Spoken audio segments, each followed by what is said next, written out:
Hello guys, कैसे हैं आप सब। मैं हूं आपके साथ विष्णु कुमार, मोटिवेशनल स्पीकर। पिता वो है जो आपको गिरने से पहले थाम लेता है, लेकिन आपको ऊपर उठाने की बजाय आपके कपड़ों से मिट्टी हटाता है और आप फिर से कोशिश करने के लिए कहता है। आज की कहानी एक पिता और उसके बेटे की है।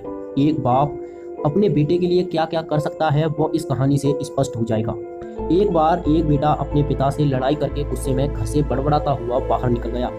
बस स्टैंड की तरफ तेजी से जा रहा था। मन ही मन बोल रहा था कि पता नहीं कितने पैसे छुपा के रखे हैं, लेकिन मेरे लिए एक बाइक नहीं ले सकते। मैं यहाँ से चला जाऊंगा और तब तक नहीं आऊंगा जब तक कि मैं अपने पैसों से अपने लिए बाइक नहीं खरीद लेता।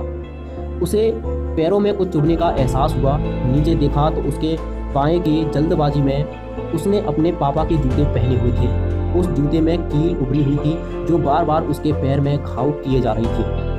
लेकिन उस समय गुस्सा बहुत तेज था, इसीलिए वो आगे बढ़ता चला गया। उसने नहीं देखा। फिर उसे याद आया कि वह अपने पापा का पर्स भी साथ लेकर आ गया है। तो उसके दिमाग में आया क्यों ना आज अपने पापा का पर्स चेक किया जाए, जिसे आज तक उन्होंने किसी को नहीं छूने दिया था। अब उसने अपने पापा के पुराने पर्स को खोला तो उसमें पैसे तो नहीं थे, लेकिन पैसे की जगह एक डायरी रखी हुई थी। उसने सोचा कि यह खजाना छुपा रखा है, जरूर इस डायरी में लिखा होगा कि किससे कितने कितने पैसे लेने हैं या फिर किसको कितने पैसे पिताजी ने दिए हैं। लेकिन वह गलत था। जब उसने उस डायरी को खोला तो पहले पन्ने पर वहां पर जो लिखा था वह थोड़ा अजीब था। डायरी के पहले पन्ने पर जो लिखा था उसे पढ़ने के बाद उसके चेहरे पर जो हाव भाव थे वो गायब हो चुके थे, क्योंकि डायरी में वैसा कुछ नहीं लिखा था जिसकी उसने उम्मीद की थी। फिर वो जो सोच रहा था, उस डायरी में पैसों का हिसाब लिखा हुआ था जो अलग अलग कामों के लिए अलग अलग लोगों से उधार लिए हुए थे। उस सूची में कंप्यूटर के लिए पैसे लिए हुए थे जो इस वक्त वह प्रयोग कर रहा था।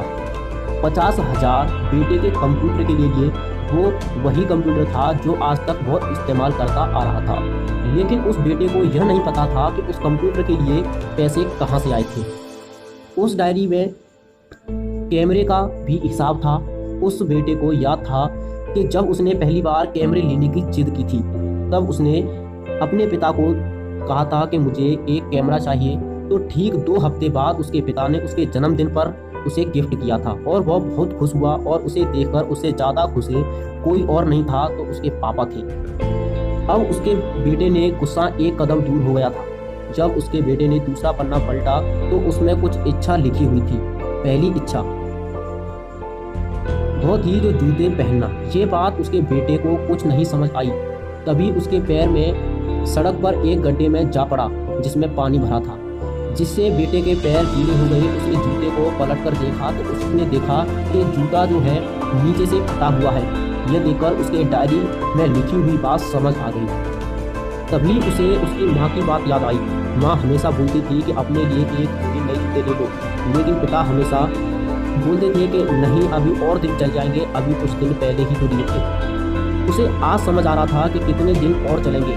साथ ही उसे यह भी समझ आ रहा था कि उसके पिता पर्स छूने क्यों नहीं देते थे। तभी उस डायरी को पढ़ते पढ़ते बस स्टैंड पहुंच गया और एक बेंच पर आकर बैठ गया। और अब उस डायरी का आखिरी पन्ना पलटा तो वहाँ कल की तारीख लिखी थी और नीचे लिखा था कि 50,000 रुपये के लिए, वो भी बाइक के लिए। उस बेटे बस इतना पड़ा और उसका दिमाग एकदम सुन्न सा हो गया था।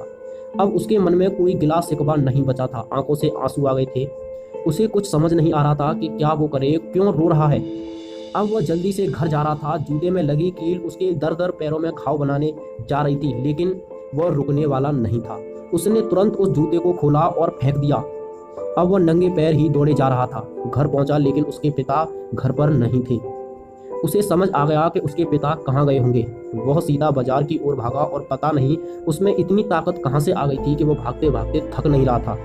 वह उस बाइक वाली की दुकान पर पहुंचा और उसके पिता वहीं थे। उसने अपने पिता को दौड़कर गले लगा लिया। उसके बाद उसकी आंखों से आंसू आना रुक नहीं रहा था। उसके पिता ने नहीं समझ पा रहे थे कि हो क्या गया। उसके पिता से कहा कि पापा, मुझे मोटर बाइक नहीं चाहिए, आप अपने लिए एक जोड़ी जूते ले लो। अब आज से मैं जो भी करूँगा वो अपने दम पर करूँगा, अपनी मेहनत से करूँगा। दोस्तों, हमेशा अपने माता पिता का आदर करें और वो भी यदि किसी चीज़ के लिए मना करें तो उनकी मजबूरी को समझिए। दोस्तों, एक बात लास्ट में कहना चाहूँगा, फूल कभी 2 बार नहीं खिलते, जन्म कभी 2 बार नहीं मिलते। मिलने के तो 1000 लोग मिलते हैं, लेकिन हज़ारों गलती माफ़ करने वाले माँ बाप नहीं मिलते।